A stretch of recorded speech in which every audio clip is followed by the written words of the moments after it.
अध्याय 8 परिषद जो श्री सुखदेव खां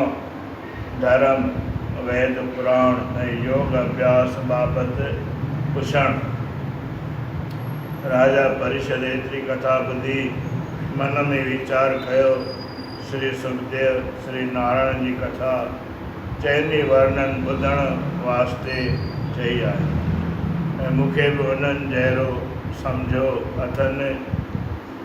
हिन संशय छुटाइण जे लाइ अवगुणनि राजाउनि जो हाल जिन परमेश्वर जो भॼन ऐं सिमरन करे पंहिंजो जामो छॾियो आहे सो उन खां पुछणु घुरिजे। अहिड़ो वीचार करे राजा परिषद पुछियो त हे महाराज, 24 अवतारनि जो हाल ॿुधी मुंहिंजो मन ॾाढो ख़ुशि थियो आहे। हाणे मां भायां थो त नारायण जे अवतार ऐं संदसि लीला खां सवाइ ॿियो कुझु न ॿुधां, छो त हिन कथा जे ॿुधण सां मुंहिंजो अंदरु शुद्ध थियो ऐं परमेश्वर जो प्रकाश हृदय में रोशन थिए थो ऐं उन प्रकाश जे करे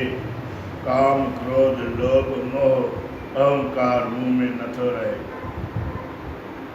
तव्हां कृपा करे ॿुधायो त नारायण जो वैराट स्वरूप जंहिंमें दुनिया जा सभु पदार्थ आहिनि तन जो कहिड़ो भेद आहे ऐं अगुणनि जुगनि में जिन राजाउनि परमेश्वर जो सिमरन में लय थी पंहिंजो जामो छॾियो आहे ऐं जेतिरा तत्व आहिनि उन्हनि जो शुमार ऐं परमेश्वर जी पूॼा जी विधि ऐं जीअं योगी योग अभ्यास करे पंहिंजो शरीर सॼींदा आहिनि ऐं वेदनि जो जहिड़ो जहिड़ो धर्म ऐं रूप हुजे, पंहिंजा दृष्टांत पुराणनि जूं कथाऊं ऐं महात्म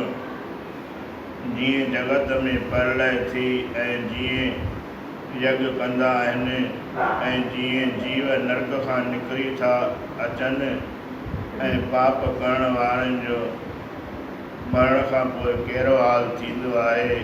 सो समूरो हाल दया करे वर्णन करियो।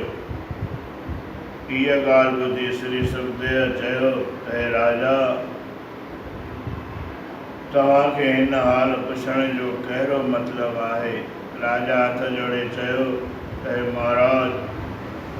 मां चवां थो त पार ब्रह्म परमेश्वर जूं सभु लीलाऊं ॿुधां ऐं पंहिंजो शरीर श्री नारायण जे कथा कीर्तन ॿुधंदे छॾे भवसागर पार लंघी वञा। इहा ॻाल्हि ॿुधी श्री सुखदेव चयो त राजा मनुष्य जो जनमु मिलणु ॾाढो दुर्लभ आहे। जो मनुष्य जनम पाए श्री नारायण जी कथा नथो ॿुधे उनजो जीअण अजायो आहे, पर पार ब्रह्म परमेश्वर भाईंदो आहे त दुनिया में पैदा करे जीवन खे वधायां ऐं पंहिंजो रूप पाण ॾिसी मोहित थी वञा। जीअं आदमी पंहिंजी शिकल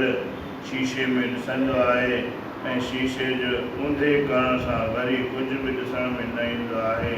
तीअं परमेश्वर सॼे संसार पंहिंजे इच्छा सां पैदा करे वरी उनखे नाश करे पंहिंजे रूप में मिलाए वठंदो आहे।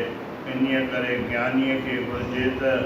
परमेश्वर जे 24 अवतारनि जी कथा सचे मन सां ॿुधी केवलीअ खां वठी हाथीअ ताईं सभिनी जीवन में परमेश्वर जो चमत्कार हिकु जहिड़ो सम्झे, कंहिंखे दुख न ॾिए, एतिरी कथा ॿुधाए श्री सूरजी सोनकाद किशरण खे चयो त जो हाल राजा परिषद पुछियो आहे सो हाल हिकिड़े दफ़े ब्रह्मकल्प में ब्रह्मा श्री नारायण खां पुछियो। बोल श्री नारायण भगवान की ब्रह्म